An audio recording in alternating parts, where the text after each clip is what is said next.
उत्तराखंड में आने वाले कुछ समय बाद केदारनाथ उपचुनाव होना है। माना जा रहा है कि चुनाव आयोग जल्द इसकी घोषणा कर सकता है। हरिद्वार के मंगलौर और चमोली के बद्रीनाथ विधानसभा उपचुनाव में भाजपा की हार के बाद केदारनाथ में एक बार फिर बीजेपी और कांग्रेस का आमना सामना होगा। पिछले कुछ समय से प्रदेश में घट रहे एक के बाद एक घटनाक्रम भाजपा सरकार की मुश्किलें लगातार बढ़ा रहे हैं। कांग्रेस 2 उपचुनाव में जीत के बाद उत्साहित है तो भाजपा बहुत सतर्क। भाजपा को सीट को जीतने के लिए कई मोर्चों पर फतेह करनी होगी, इस बात का अंदाजा भाजपा को भी है। इसलिए यहां पार्टी ने 5-5 मंत्रियों को जिम्मेदारी सौंपी है। लेकिन भाजपा के सामने मुश्किल यह है कि एक के बाद एक फ्रंट उसके सामने खुलते चले जा रहे हैं, जो भाजपा का रास्ता मुश्किल कर रहे हैं। सबसे पहले भाजपा के सामने प्रत्याशी का सही चयन करना एक बड़ी समस्या है। आशा नौटियाल, कुलदीप रावत जैसे चेहरे यहां टिकट की दौड़ में दिखाई दे रहे हैं, जबकि पूर्व में केदारनाथ सीट से दिवंगत विधायक शैला रानी रावत की पुत्री ऐश्वर्या रावत भी यहां से चुनाव लड़ने की इच्छा जता चुकी हैं।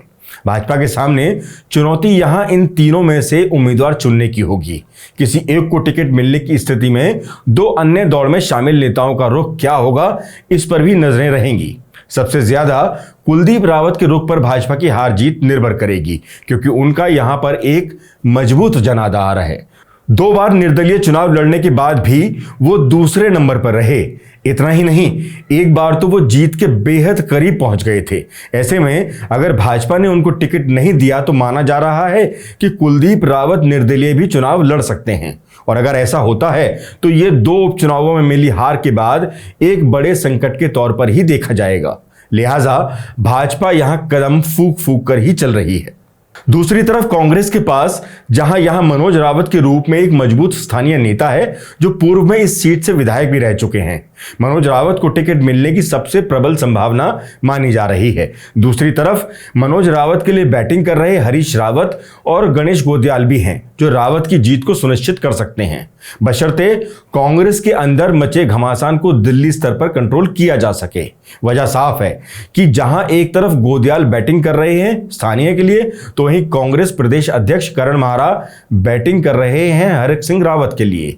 अंदर खाने यह भी माना जा रहा है कि अगर आला कमान हरक को किनारे करता है तो ऐसे में रुद्रप्रयाग जिले के कांग्रेस जिला अध्यक्ष कुंवर सिंह सजवाण की तरफ भी महारा की नजरें इनायत हो सकती हैं।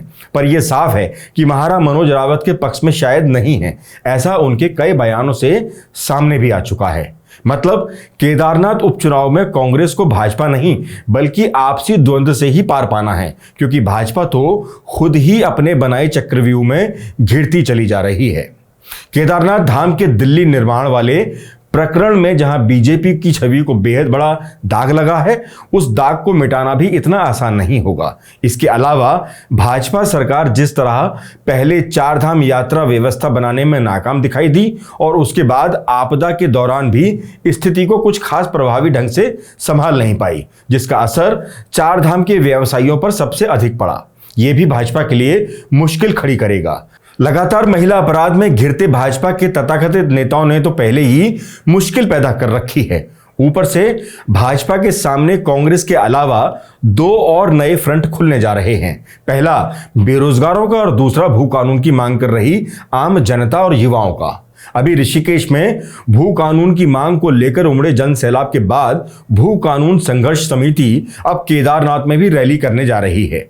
भू कानून की मांग सबसे ज्यादा पहाड़ी क्षेत्रों से ही उठ रही है। ऐसे में भू कानून की मांग को लेकर केदारनाथ में आंदोलन होता है तो ये मुख्यमंत्री पुष्कर सिंह धामी और भाजपा प्रदेश अध्यक्ष महेंद्र भट्ट की मुश्किलों में इजाफा होने जैसा ही होगा। वैसे अग्नि परीक्षा 2 उपचुनाव हार चुके मुख्यमंत्री की ही ज्यादा होगी। भट्ट तो संकरी वाली गली से राज्यसभा की ओर निकल ही पड़ेंगे। आने वाले समय में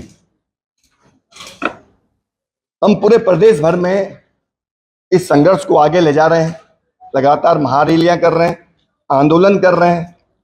अब हम जल्द केदारनाथ में भी एक विशाल महारैली करेंगे। इतना भर हो जाता तो भी ठीक था। यहां तो बेरोजगार संघ भी अपनी मांगे न माने जाने की स्थिति में केदारनाथ में महारैली करने की बात कर रहा है। कुल मिलाकर केदारनाथ उपचुनाव से पहले ही भाजपा की मुश्किलें बढ़नी तय मानी जा रही हैं।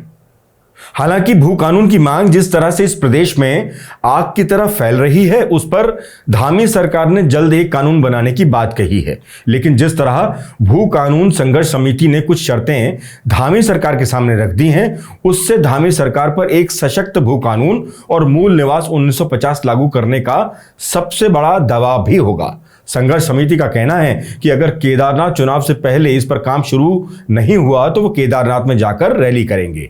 मतलब केदारनाथ उपचुनाव धामी सरकार के लिए एक डेडलाइन के तौर पर ही देखा जा रहा है। वैसे केदारनाथ उपचुनाव में ये रैली भू कानून संघर्ष समिति वाली और बेरोजगार संघ वाली, ये दोनों भाजपा का माहौल बिगाड़ सकती हैं। भू कानून को लेकर जिस तरह से पूरा प्रदेश आंदोलित है, उसका असर केदारनाथ में भी उतना ही है। भू कानून के इस आंदोलन को महिलाओं का साथ सबसे ज्यादा मिल रहा है, जो कि भाजपा का कोर वोटर भी माना जाता है, खासतौर पर पहाड़ में। ऐसे में भू कानून की मांग महिलाओं को बीजेपी से दूर कर सकती है।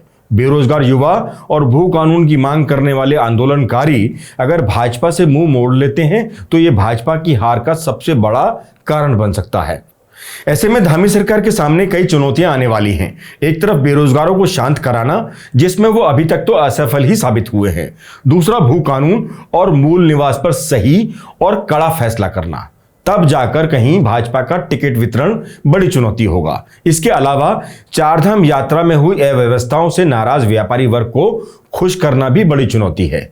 साथ ही केदारनाथ धाम के दिल्ली निर्माण विवाद से भाजपा को छवि को जो झटका लगा है, उन जख्मों को भी भरना जरूरी है। उसके बाद जाकर कहीं नंबर आएगा कांग्रेस से लड़ने का। अगर कांग्रेसी केदारनाथ सीट लड़ झगड़ कर थाली में परोसकर ना दें भाजपा को तो।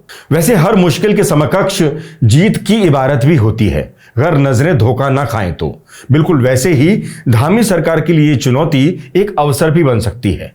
मुख्यमंत्री पुष्कर सिंह धामी अगर आंदोलनकारियों की मांगों के अनुरूप भू कानून और मूल निवास 1950 लागू कर देते हैं तो इस प्रदेश की जनता की नजरों में वो हीरो भी बन सकते हैं। साथ ही उत्तराखंड के सभी मुख्यमंत्रियों की लिस्ट में सबसे बड़ा स्थान पा सकते हैं। इसके साथ ही अगर बेरोजगारों की मांग भी सरकार मान ले तो युवा वर्ग के भी वो पसंदीदा नेता के तौर पर उभर सकते हैं। लेकिन सबसे बड़ा सवाल यही है कि क्या धामी सरकार ऐसा ठोस निर्णय बिना दिल्ली की सहमति के ले पाएंगे? ऐसा लगता तो नहीं, लेकिन अगर ये कदम उठाया तो यकीनन आज जिस तरह मुख्यमंत्री पुष्कर सिंह धामी को उत्तराखंड में विरोध का सामना करना पड़ रहा है, वही विरोध जय जयकार में तब्दील हो सकता है। बूस्टर डोज वाले फेक सोशल मीडिया वाली स्टाइल का नहीं, बल्कि असली वाली जय जयकार की हम यहां बात कर रहे हैं। मगर सीएम दिल्ली की अनुमति के बिना कोई फैसला लें, इसके आसार कम ही हैं। बिना दिल्ली से अनुमति लिए फैसला करना मतलब अपनी कुर्सी को खतरे में डालना। और अगर दिल्ली से मंजूरी नहीं मिली तो फिर उत्तराखंड में कानून बनने का सवाल ही पैदा नहीं होता। और अगर इन सब बाधाओं को पार करके सीएम धामी कुछ ऐसा चमत्कार कर देते हैं तो इस प्रदेश के इतिहास में वो अपना एक अलग स्थान बना लेंगे। और शायद इसी एक फैसले पर टिकी है केदारनाथ की जीत भी। फिलहाल इस वीडियो में इतना ही। नमस्कार।